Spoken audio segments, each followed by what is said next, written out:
Damos gracias a Dios, hermanos. Este canto, hermanos, es una bendición. Dice que dejaste el trono. Usted se imagina el Dios de la gloria, hermanos, en la segunda persona de la Trinidad. Dejó todo, toda su gloria, y se humilló y tomó forma de hombre y vivió entre nosotros. Y después dice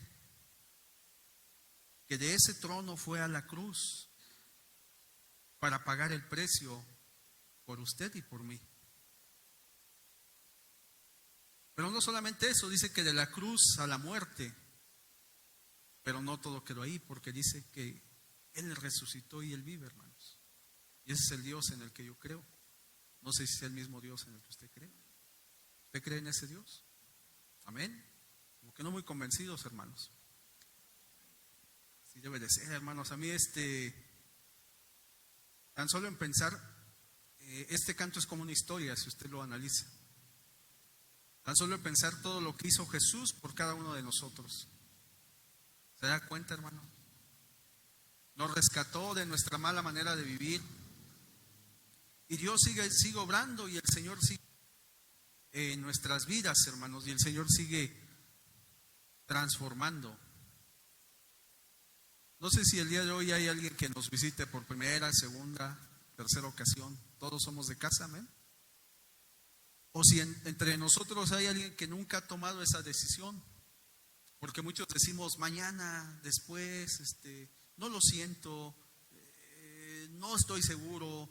O hay quienes nos hemos acostumbrado a venir a la iglesia, pero nunca hemos tomado una decisión de decirle a Jesús: yo quiero que tú seas mi único Salvador, yo quiero que tú cambies mi vida. Y hay quienes a lo mejor hemos venido, hemos aceptado al Señor, pero nuestra vida en ocasiones no es lo mejor. Déjeme decirle que Dios puede cambiar todo. Para el Señor Jesús no hay imposibles. Vamos a orar. Padre, te damos gracias en esta hora por tus bendiciones, por tus misericordias. Gracias por este tiempo que tú nos das, por este espacio que tú nos permites para compartir tu palabra. Queremos poner tu palabra delante de tu presencia, Señor. Queremos que tú seas el que obre en la vida de cada uno de nosotros. Que no sean los pensamientos, Señor, que no sean los conceptos, que no sean los ideales, que no sea lo que nosotros queremos, Señor, sino que siempre sea tu palabra hablando a nuestras vidas, a nuestras personas, a nuestro corazón, Señor.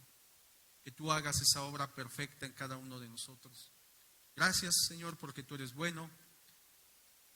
Gracias porque tú eres misericordioso. Gracias, Señor, porque un día tú en la cruz pagaste el precio de nuestra salvación.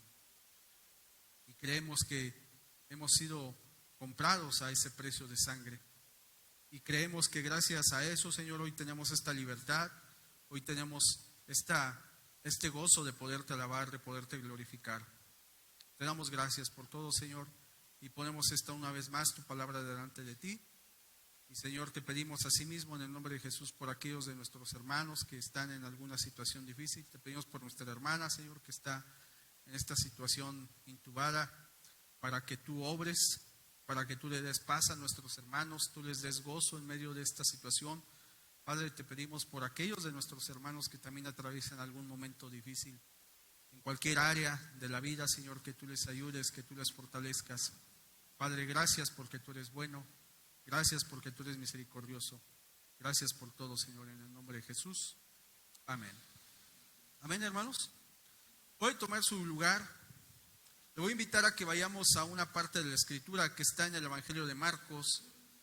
El día de ayer el Señor permitió que leyéramos esta parte de la Escritura. Y el Señor me hablaba.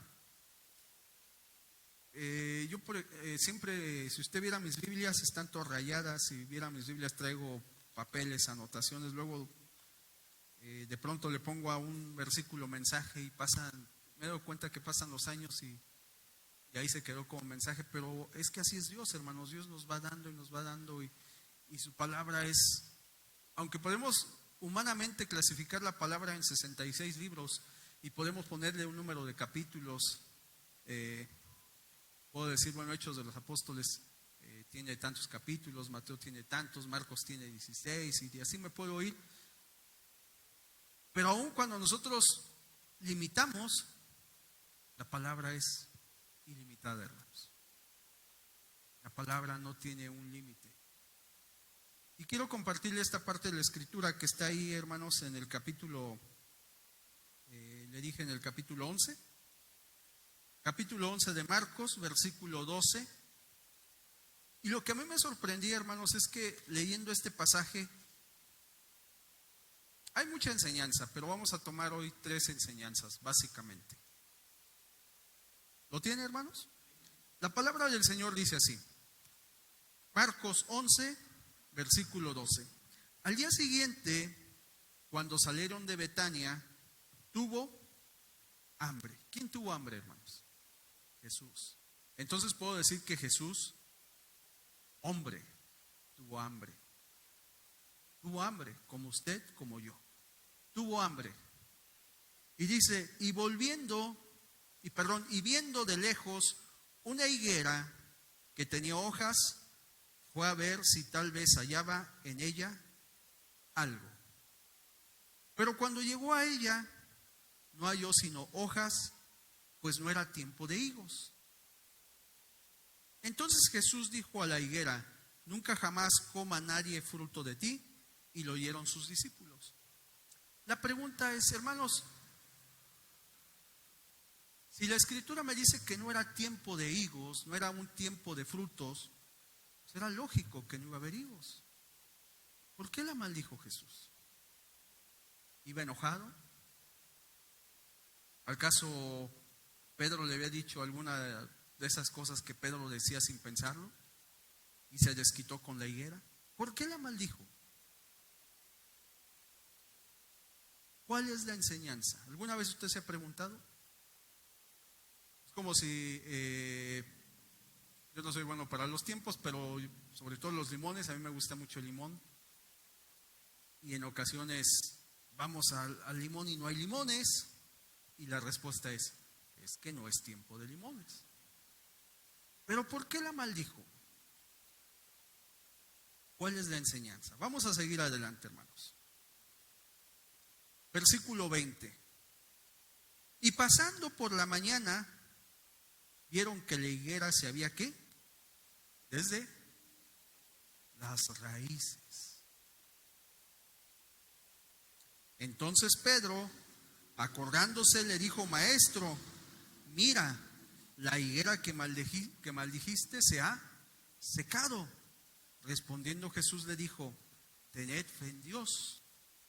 Porque de cierto os digo que cualquiera que dijere a este monte, quítate y échate en el mar, y no dudare en su corazón, sino creyere que será hecho lo que dice, lo que diga, le será hecho. Por tanto os digo que todo lo que pidiereis orando, creed que lo recibiréis y os vendrá. Y cuando estéis orando, perdonad si tenéis algo contra alguno, para que también vuestro Padre que está en los cielos os perdone a vosotros vuestras ofensas. Porque si vosotros no perdonáis, tampoco vuestro Padre que está en los cielos os perdonará vuestras ofensas. Aquí podemos ver 2 enseñanzas. Una, fe. Pedro se sorprende y dice, me imagino Pedro, ay, ha de haber ido, maestro, mira, se secó desde la raíz. Y Jesús le responde, ¿tened fe en quién, hermanos? Dios. Debemos de tener fe en Dios. Otra enseñanza, la fe. Pero luego Jesús ahí nos da otra enseñanza más. Dice, por tanto os digo que todo, y cuando estéis, 25, y cuando estéis orando, ¿qué? Perdonad. Si tenéis algo contra alguno, para que también vuestro Padre que está en los cielos os perdone vuestras ofensas. Porque si vosotros no perdonáis, tampoco vuestro Padre que está en los cielos tenemos que, hermanos, perdonar. Qué importante, hermanos, perdonar. A veces no es fácil, ¿verdad? Pero tenemos que perdonar. Ahora, pero está ahí una enseñanza pendiente, hermanos. ¿Por qué la maldijo? ¿Qué nos quiere enseñar el Señor? ¿Qué nos quiere mostrar? No era tiempo. No olvidemos, hermanos, que dice la Escritura, segunda de Timoteo 3:16. ¿Qué nos dice, hermanos? Toda. Y es útil para enseñarnos, para redarguir, para instruir, para corregir. ¿Sí? Entonces debe de haber una enseñanza. Vamos a Juan, hermanos, el Evangelio de Juan. No pierda Marcos. Juan en el capítulo 15, hermanos, tiene una enseñanza muy interesante. Jesús todo lo hizo con un propósito. La Escritura, todo lo que está en la Escritura, hermanos, tiene un propósito. Hace días con algunos de mis hermanos compartíamos precisamente lo que dijo el apóstol Juan. Prácticamente en los últimos capítulos del Evangelio dice que muchas cosas hizo Jesús, las cuales no fueron escritas, porque dice el apóstol, yo creo que si fueran escritas no cabrían todos los libros en el mundo. Entonces lo que está registrado es para nuestra enseñanza, hermanos, para que nosotros seamos esos hombres, esas mujeres preparados para toda buena obra, como dice segunda de Timoteo, hermanos. Pero fíjense lo que dice el capítulo 15 del Evangelio de Juan. ¿Lo tiene? Amén. Bueno, yo soy la vid verdadera y mi padre es ¿qué, hermanos? El labrador. ¿Quién es la vid? Jesús es la vid. El padre es el labrador. Y luego dice, todo pámpano que en mí no lleva fruto lo quitará, y todo aquel que lleva fruto lo limpiará para que lleve más fruto. Ya vosotros estáis limpios por la palabra que os he hablado. Permaneced en mí y yo en vosotros. Como el pámpano no puede llevar fruto por sí mismo si no permanece en la vid, así tampoco vosotros si no permanecéis en mí. Yo soy la vid, vosotros los pámpanos. El que permanece en mí y yo en él, éste lleva mucho fruto, porque separados de mí nada podéis hacer. El que en mí no permanece será echado fuera como pámpano y se secará, y lo recogen y los echan en el fuego y arden. Si permanecéis en mí y mis palabras permanecen en vosotros, pedid todo lo que queréis y os será hecho. En esto es glorificado mi Padre, en que llevéis mucho fruto y seáis así mis discípulos. Como el Padre me ha amado, así también yo os he amado. Permaneced en mi amor. Si guardareis mis mandamientos, permaneceréis en mi amor, así como yo he guardado los mandamientos de mi Padre y permanezco en su amor. Estas cosas os he hablado para que mi gozo esté en vosotros y vuestro gozo sea cumplido.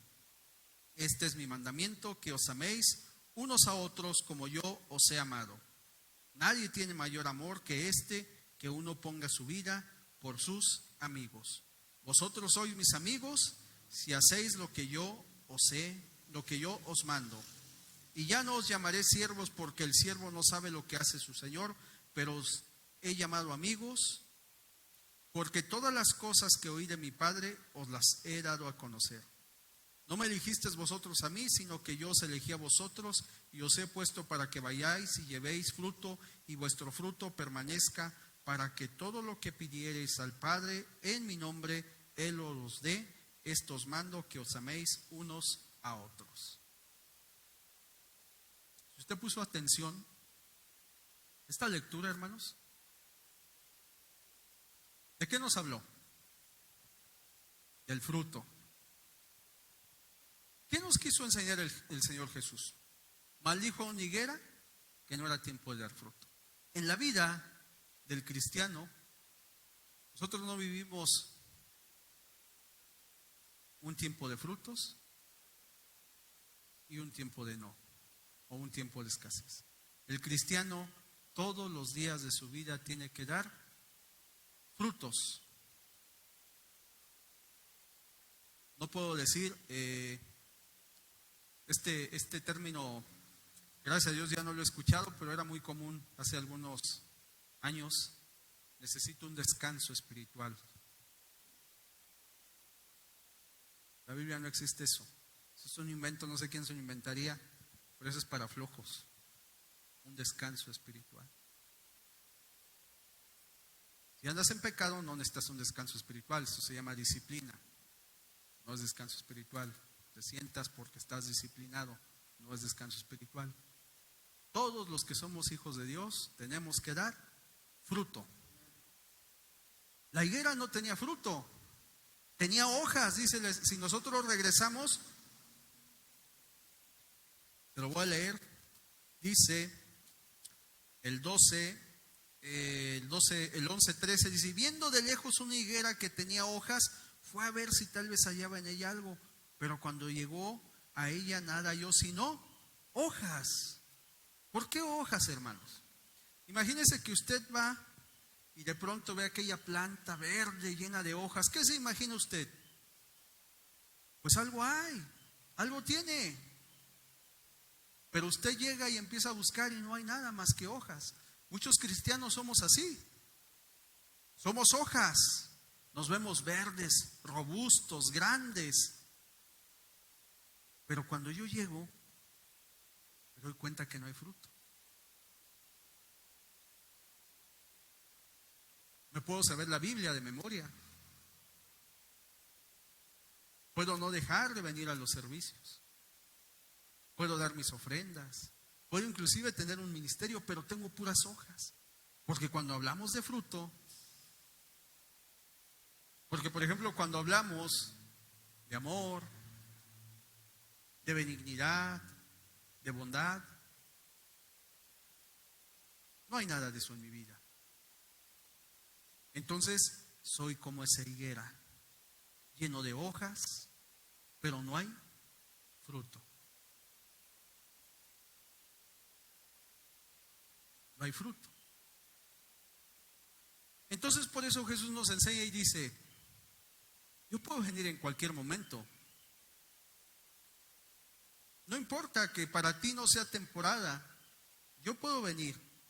Y si descubro que no hay fruto en ti, adivina qué, te voy a maldecir y te vas a secar. Alguien dirá, eso no dice la Biblia. Claro, el Señor no nos va a maldecir. Pero sí, si usted toma San Juan, porque esto también es bien interesante, hermanos. San Juan 15 dice, le voy a decir, el versículo 5 de San Juan 15 dice, yo soy la vid. ¿Quién es la vid? Jesús. Vosotros los pámpanos. ¿Quiénes son los pámpanos? Nosotros. El que permanece en mí y yo en él, entonces para yo tener fruto, ¿qué necesito? ¿Permanecer en quién? En el Señor, y el Señor en mí. Este lleva, ¿qué, hermanos? Mucho fruto, porque separados de mí, nada, ¿qué, hermanos? Nada podéis hacer. El que en mí no permanece será, ¿qué, hermanos? Echado fuera como pámpano y se secará. Y los recogen y los echan en el fuego y arden. ¿Y adivine dónde es ese fuego? Es el infierno, hermanos. No hay que ser muy teólogo. Esto es sencillo, hermanos. Yo quiero llevar fruto, necesito permanecer en el Señor. Y que el Señor permanezca en mí. Y entonces voy a llevar fruto. Entonces no solamente me voy a ver como esa higuera verde llena de hojas, no, sino que va a haber fruto en mí. ¿Se da cuenta? Y sigue diciendo, si permanecéis en mí, ¿y qué, hermanos? Mis palabras permanecen en vosotros. La palabra del Señor debe de permanecer en nosotros, hermanos. Debe de abundar la palabra del Señor en nosotros. Eso es vital en nuestra vida, hermanos. Parece mentira muchas veces, pero cuando nosotros no nos alimentamos de la palabra, hermanos, cuando nosotros no buscamos un espacio con el Señor, nos secamos, hermanos. Nos secamos. Y usted analícelo en su vida. Este tiempo de pandemia, ¿qué pasó? Muchos nos secamos. Muchos nos secamos. ¿Por qué? Porque no hemos entendido la palabra, porque la palabra no permanece en nosotros. Y entonces empezaron los pretextos. ¿Cuál fue el primer pretexto? No me puedo reunir. No me puedo reunir. No hay quien me predique, no hay quien me comparta. Los hermanos no me atienden. Los hermanos no me atienden. No hay quien me comparta. La palabra dice, hermanos, si permanecéis en mí y mis palabras permanecen en vosotros. ¿Cómo va a permanecer la palabra del Señor en nosotros, hermanos? ¿De qué manera? Leyendo, hermanos. Si yo no leo la palabra, no va a permanecer en mí. Y entonces me harán las preguntas que me hagan y no voy a saber. ¿Por qué? Porque la palabra no permanece en mí. ¿Se da cuenta, hermanos? Y luego, esa enseñanza nos la da el Señor ahí, hermanos. Pero no solamente eso, sino que fíjese, más adelante dice, entonces, bueno, lo que leíamos, se lo voy a leer, si no lo tiene, en Marcos 11, el 22 dice, respondiendo Jesús le dijo, tened fe en Dios, porque de cierto os digo que cualquiera que dijera a este monte, quítate y échate en el mar, y no dudare en su corazón, sino creyere, será hecho lo que dice, lo que diga le será hecho. Por tanto os digo que todo lo que pidiereis orando, creed que lo recibiréis y os vendrá. Entonces el Señor nos dice, si tú tienes fe y tú pides orando, vas a recibir. No le estoy hablando de prosperidad, hermanos, no le estoy hablando del movimiento de fe, porque eso ni cristiano es. Algún día, si hay oportunidad, tendremos un estudio. No es ni cristianos esos ideales. Estoy hablando de lo que enseña la Escritura, fe. Fe en que Dios puede hacer las cosas. Fe en que Dios me dará lo mejor en su voluntad. Fe en que Dios estará siempre conmigo. Pero fíjese lo que dice San Juan. El 7. Y si permanecéis en mí, San Juan 15:7, hermanos. Estamos ahorita tocando esos dos pasajes. Si permanecéis en mí y mis palabras permanecen en vosotros, ¿qué dice, hermanos? Pedid todo lo que quieres y os será ¿qué? Hecho. Aquí Jesús dice, permanecéis en mí y mis palabras permanecen en vosotros, pedid. ¿Se da cuenta la correlación que hay de la palabra, hermanos? Lo emocionante, lo apasionante de la Escritura. Y luego dice el 8, en esto es glorificado mi Padre, en que llevéis poco, normal, no, mucho fruto. Y seáis así mis discípulos, como el Padre os ha amado, así también yo os he amado. Permaneced en mi amor. 10. Si guardareis mis mandamientos, permaneceréis en mi amor. Así como yo he guardado los mandamientos de mi Padre y permanezco en su amor. Hermanos, pregunta, no es examen, pregunta, ¿cuáles son los mandamientos del Señor?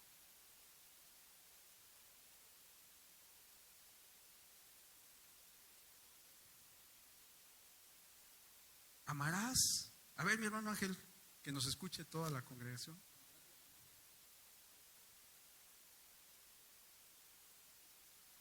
Y el segundo dice, es semejante. Amarás a.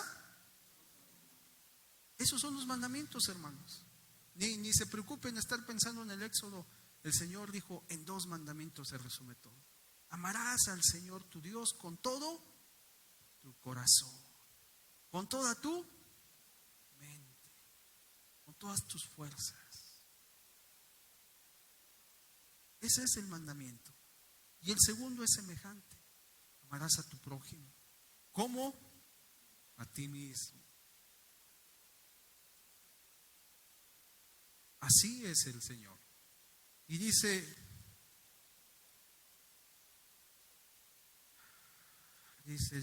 ahí vamos en el 10. Si guardareis mis mandamientos, permaneceréis en mi amor. Y dice el Señor Jesús, así como yo he guardado los mandamientos de mi Padre. Jesús guardó los mandamientos del Padre. Jesús cumplió la ley. Jesús lo hizo. Entonces dice, como yo os he dado ejemplo, como yo lo he hecho, ustedes así lo deben de hacer. He guardado los mandamientos de mi Padre y permanezco en su amor. El 11, estas cosas os he hablado para que mi gozo esté en vosotros y vuestro gozo sea cumplido. Esto no lo habla el Señor para que estemos gozosos. Para que estemos gozosos, hermanos. Y luego dice, este mandamiento y vuestro gozo se ha cumplido. Este es mi mandamiento. Esto es lo que nos manda el Señor. Que os améis, ¿quién, hermanos? Unos a otros como yo os he amado. ¿Cómo nos amó el Señor, hermanos? Sí nos debemos de amar unos a otros.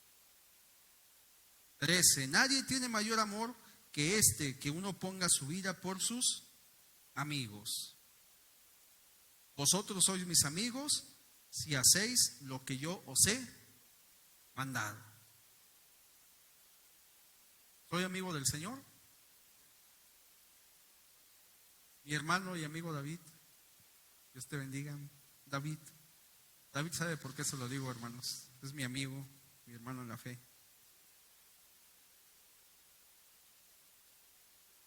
Y ya no os llamaré siervos, porque el siervo no sabe lo que hace su Señor, pero os he llamado amigos, porque todas las cosas que oí de mi Padre os las he dado a conocer. No me elegisteis vosotros a mí, sino que yo os elegí a vosotros y os he puesto para que vayáis y llevéis fruto, y vuestro fruto permanezca, para que todo lo que pidiereis al Padre en mi nombre, Él os lo dé. Estos mando que os unos a otros. Este es el mandamiento del Señor, hermano. ¿Se da cuenta que en esta lectura breve aprendimos que tenemos que llevar fruto, hermanos? Fruto. Siempre. No podemos decir es que el pasado, no, hermanos, todos los días. Acuérdense que el camino del Señor es un andar continuo. Nosotros andamos en el Espíritu. Quiere decir que estoy en movimiento todos los días que el Señor me dé de vida, yo estoy en movimiento. Todos los días tengo que dar un fruto, tengo que dar fruto. A lo mejor estoy en ese proceso, hermanos, porque es verdad, no somos perfectos, pero estoy en un proceso. Me he dado cuenta que todo lo que yo pida al Señor, Él me lo da, pero hay ciertas condiciones que el Señor pide. ¿Se acuerda? Dice, me voy a regresar a Marcos 24. Por tanto os digo que todo, es el 11:24, perdón, hermanos. No nos hemos salido del capítulo 11 de Marcos y del capítulo 15 de Juan. Por tanto os digo que todo lo que pidiereis orando, creedlo, recibiréis y os vendrá. Y cuando estéis orando, ¿qué, hermanos? Perdonad. Ese es parte del requisito. Yo quiero recibir, tengo que perdonar. Tengo que enseñarme a perdonar. Si tenéis algo contra alguno, para que también vuestro Padre que está en los cielos os perdone vuestras ofensas. Porque si vosotros no perdonáis, tampoco vuestro Padre que está en los cielos perdonará vuestras ofensas. ¿Sí? ¿Se acuerda de aquel siervo que pidió perdón por su deuda y fue perdonado, y él a su consiervo no le quería perdonar? Y van con el Señor, con el amo, y le dicen, oye, los demás consiervos, ¿y a dónde fue a parar aquel siervo malo? ¿Se acuerdan, hermanos? ¿A dónde fue a parar? Entonces nosotros debemos de perdonar, hermanos, para que nuestras ofensas también sean perdonadas.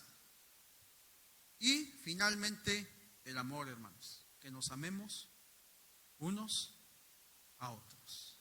Así como el Señor nos ha amado, nosotros también nos debemos de amar. ¿Se da cuenta, hermano? No olvidemos, hermanos, ya para finalizar, antes de que se nos vaya el tiempo, hay algo bien importante, hermanos. Siempre que hablamos de fruto o de frutos, hay quienes dicen, bueno, es que claro que es parte, ¿no? Hay quienes dicen, es que tienes que predicar y entre más almas lleguen tienes frutos. Es cierto, tenemos que predicar porque es parte de la vida del cristiano. Pero cuando hablamos del fruto en la vida de un cristiano, hermanos, tenemos que pensar inmediatamente en Gálatas 5:22. No nos podemos ir a otro pasaje de la Escritura. Inclusive si nosotros volvemos a Juan 15, nos damos cuenta que aquí hay fruto del Espíritu, hermanos, como el amor, como la fe. La fe, bueno, nos habló Marcos, hermanos, nos habló de fe. Ahí cuando Jesús le dice, en el 22 respondiendo, Jesús le dijo, ten fe en Dios, amor, fe, gozo. Son 9, hermanos. Tarea como congregación: amor, gozo, paz, paciencia, benignidad, bondad, fe, mansedumbre, templanza. Hermanos, apréndase. Pero más que aprendérmelos en la mente, en mi corazón. Y entonces, amor, yo debo tener amor para con todos, hermanos. Gozo, es complicado cuando estamos en pruebas y en luchas, pero el gozo debe de estar en nuestra vida. La paz, qué difícil a veces, pero acuérdese lo que dice la Escritura, que la paz de Dios, que sobrepasa todo entendimiento, guardará nuestros pensamientos y nuestro corazón en Cristo Jesús, hermanos. Paciencia, hermanos, ¿cuántos luchamos con el tema de la paciencia, verdad? Y así cada uno de ellos, hermanos, deben de ser parte de nuestra vida, para cuando el Señor venga o el Señor nos llame a su presencia, nos encuentre, hermanos, con frutos. Amén, hermanos. Hermanos, pues es lo que les quería compartir. Que Dios les bendiga, hermanos.